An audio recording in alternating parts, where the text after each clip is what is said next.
Inès Belfella, Bonsoir. merci d'être la spécialiste du Moyen-Orient. C'est la question que tout le monde se pose ce soir. Comment va réagir Benyamin Netanyahou et son armée? Est-ce que vous pensez à une riposte dans les prochains jours? Je crois que ça dépend de quelle nature et de quel type de riposte, parce que d'ailleurs les déclarations iraniennes hier montrent qu'ils ont déterminé la frontière de l'attaque, parce qu'ils disent que l'affaire est close et que voilà, il faut accepter cette attaque et que c'était en concertation en quelque sorte On est quitte en gros. voilà, exactement, avec les Américains.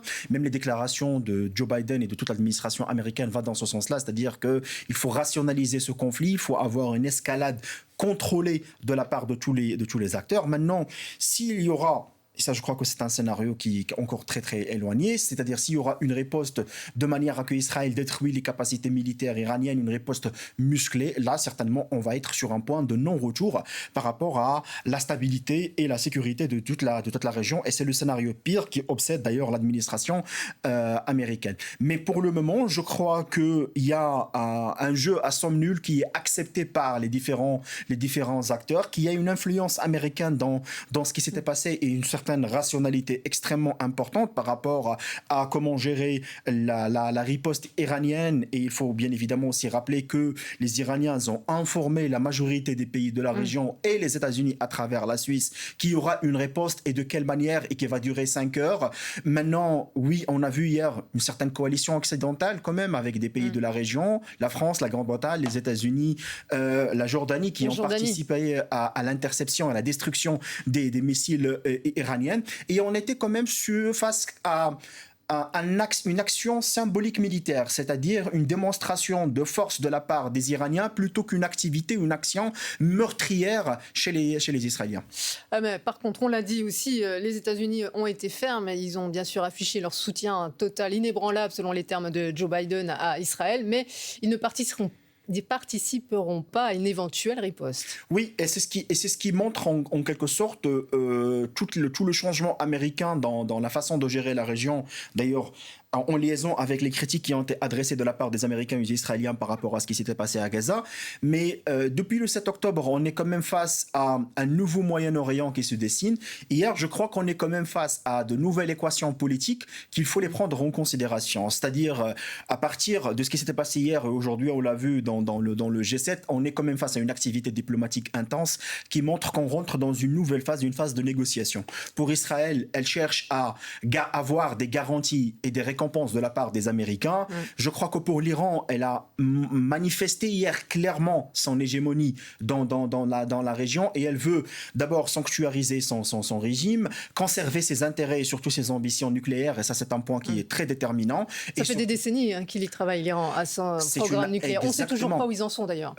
Regardez, c'est une assurance vie pour la politique iranienne dans la région. C'est comme une dissuasion nucléaire. C'est une dissuasion, et également, je dirais qu'ils sont en train de conserver aussi les relais dans la région, parce que la vraie frontière politique de l'Iran, ça commence avec le Hezbollah, avec les Houthis, avec Hamas, avec tous les relais dans cette région. Maintenant, ce qu'il faut qu'on doit et certainement discuter après, c'est est-ce qu'il y aura un nouveau accord nucléaire, parce que quand même on est arrivé là parce qu'on est en train de payer la décision de Monsieur Trump en 2018, c'est-à-dire le fait de sortir de cet accord nucléaire. Et en même temps, il faut voir quelles sont les répercussions de ce qui s'était passé hier sur la région.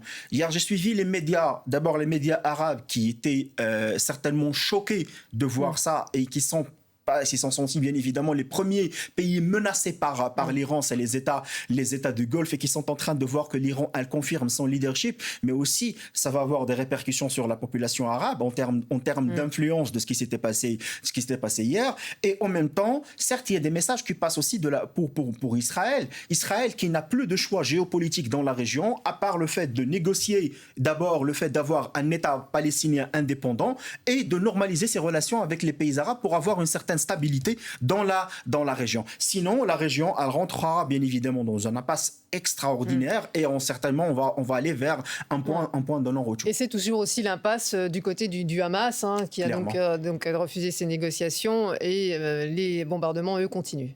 Tout à fait. Je crois que même hier, Hamas, ils ont présenté un papier pour les négociateurs concernant la question des négociations. Bon, les négociations vont continuer, mais l'enjeu maintenant, il dépasse largement ce qui se passe dans la bande de Gaza. C'est-à-dire que ce qui se passe dans la bande de Gaza représente très certainement seulement une partie de la grande négociation, de ce grand deal qu'on doit l'attendre entre les Américains et les Iraniens et les Israéliens dans la région.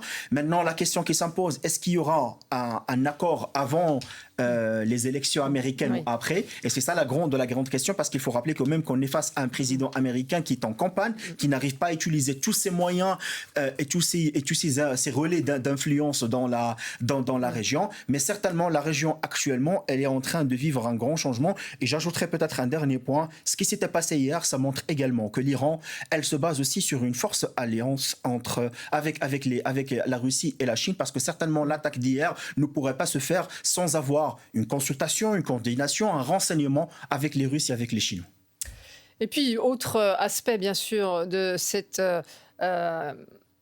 frappes lancées par l'Iran sur Israël, la France qui a apporté une importante contribution à l'État hébreu. C'est ce qu'a déclaré le porte-parole militaire en chef d'Israël. Il faut dire aussi que l'État français avait aussi besoin de défendre ses intérêts dans cette zone du Moyen-Orient. Sophie Pierre. Des missiles qui déchirent la nuit de Amman.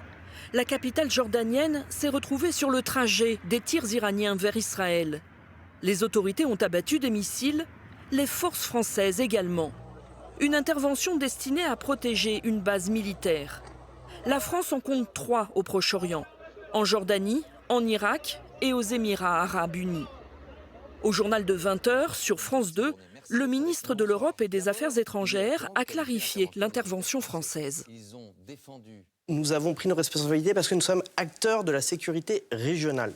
Nous avons des bases en Jordanie, aux Émirats arabes unis notamment, et l'attaque iranienne ne mettait pas que en cause Israël, mais également porter atteinte à la sécurité de nos forces et violer l'espace aérien également de nos partenaires arabes.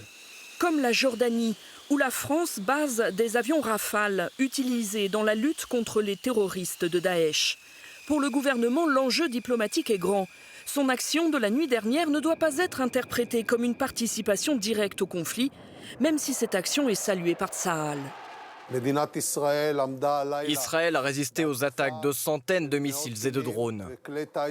Les forces de défense israéliennes ont bloqué cette attaque de la manière la plus impressionnante qui soit, avec nos partenaires, les Américains et les autres.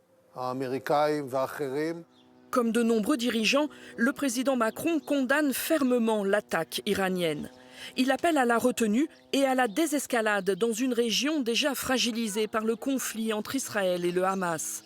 Le Hamas, soutenu par l'Iran, comme d'autres groupes armés anti-israéliens. Younes Belfella, le rôle défensif de la France au-dessus de l'Irak et de la Jordanie, ça a dû être une décision mûrement réfléchie, on imagine. Oui, clairement. En plus, je crois que c'était tout à fait normal parce que ça implique le rôle de la France en tant qu'acteur régional, surtout acteur international et surtout avec une influence régionale extrêmement importante dans le Moyen-Orient. Maintenant, bien évidemment, c'est pour chercher la stabilité de la région. Il y avait une mobilisation des bases françaises aux Émirats arabes unis, en Jordanie et en Irak. Et parce qu'il y a des dossiers qui intéressent la France, notamment la question de la lutte contre le terrorisme et contre la prolifération également des armes constructives dans cette région. Donc il y avait une mobilisation de la France depuis des années par rapport au nucléaire iranien. La France, elle a joué un rôle extrêmement fort dans les négociations concernant l'accord nucléaire de 2015, il faut le rappeler. Et en même temps, il y a aussi un autre dossier qui est très intéressant, c'est la stabilité politique de Liban, le pays qui peut éventuellement être un champ d'affrontement entre les Hezbollah et Israël, c'est-à-dire entre l'Iran et Israël. Et je crois que c'est aussi, troisièmement, pour donner ici des garanties pour les partenaires économiques de la France, notamment le pays du Golfe, qui se sont bien évidemment menacés de ce qui s'était passé hier. Maintenant, éventuellement, est-ce que ce rôle français va être renforcé par le sommet, par exemple, une deuxième version de sommet de Bagdad ou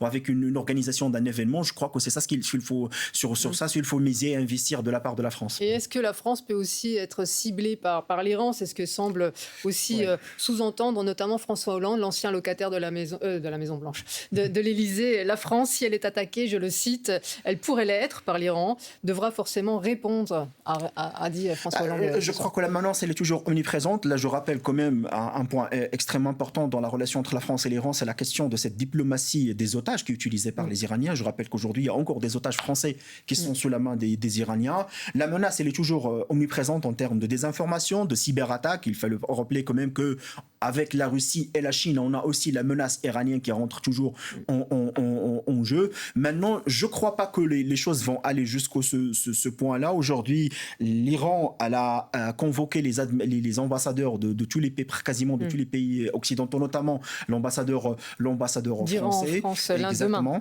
Et donc, je crois qu'il faut aller vers un rôle de stabilité, de sécurité dans cette région, voire même de médiation, parce que la France, elle a une possibilité de jouer des rôles d'influence et de médiateur dans la région, parce que sinon on va avoir ce genre d'action, ça va être plus de tension et bien évidemment on va être sur une guerre ouverte. Oui, et donc vous pensez qu'elle peut être ciblée, la France ? Pour terminer.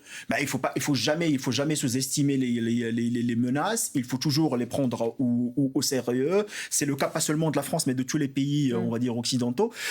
Mais je crois qu'il faut quand même qu'on soit aussi réaliste, c'est-à-dire que jusqu'à maintenant, je crois qu'il faut bien gérer ce qui se passe d'ailleurs au Moyen-Orient avant de se lancer à avoir des menaces à droite ou à gauche. Et on pense bien sûr aussi aux otages. Vous avez parlé donc des otages.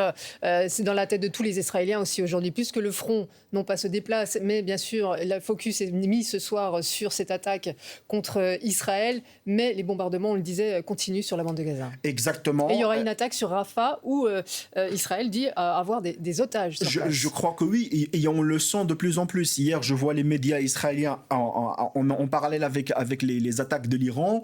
Il y a toujours une orientation vers le fait qu'il faut se focaliser sur un seul front.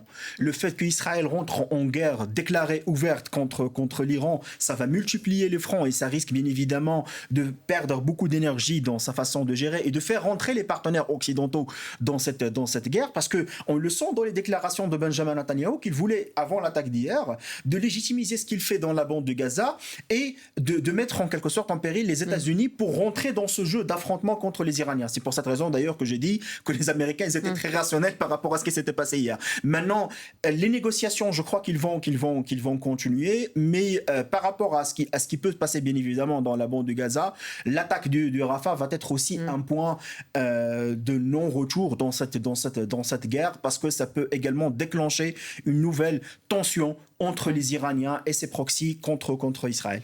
Younes Belfella, enseignant-chercheur à l'Université Paris 8, spécialiste du Moyen-Orient. Merci infiniment pour votre éclairage ce soir dans le 23h.